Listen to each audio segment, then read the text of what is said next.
This horror story got 10 million views on Reddit.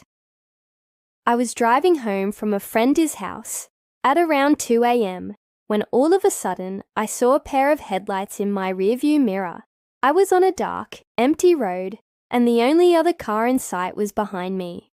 I didn't think much of it, so I continued driving.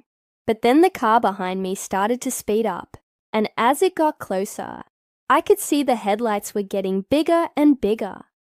I could also make out the shape of a truck, but as it approached me, the shape began to distort and the headlights turned into eyes.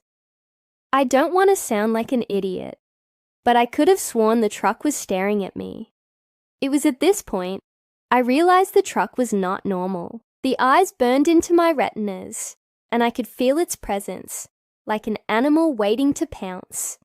I slammed on the gas pedal and turned the wheel to the right, hoping to escape the burning sensation that filled my entire body. And just as I did, I heard a loud crash behind me. I didn't dare look back. I just kept driving until I reached my house. When I finally got out of my car, I noticed my hands were trembling.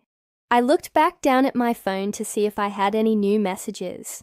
And that's when I saw the video I had recorded of the entire thing. I clicked on it and watched as the truck approached me, its eyes burning into my soul. As I watched, my blood ran cold. It wasn't a truck at all. It was something else, something evil. The video ended right as I sped past the truck, but what happened next was even more terrifying. The moment I passed the truck, the trees around me began to move. They twisted and turned, reaching out towards me like grasping claws. I tried to scream, but no sound came out. I could feel their icy fingers digging into my skin, pulling me towards them.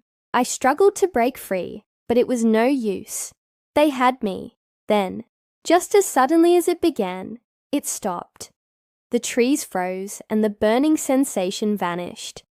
I looked down at my hands and saw that they were covered in blood. I had been scratched up by the trees, but it wasn't my blood. It was the blood of whatever creature had been in the truck. Whatever it was, it wanted me dead. I don't know how long I stood there, but eventually I was able to pull myself together and get back into my car. I locked the doors and rolled up the windows, then put the video on a loop to try and figure out what I was dealing with. But no matter how many times I watched it, the creature's face remained hidden in the darkness. All I could make out was its eyes, burning bright red in the darkness, like two malevolent suns. The video had gotten 10 million views on Reddit, so if you haven't seen it yet, check it out.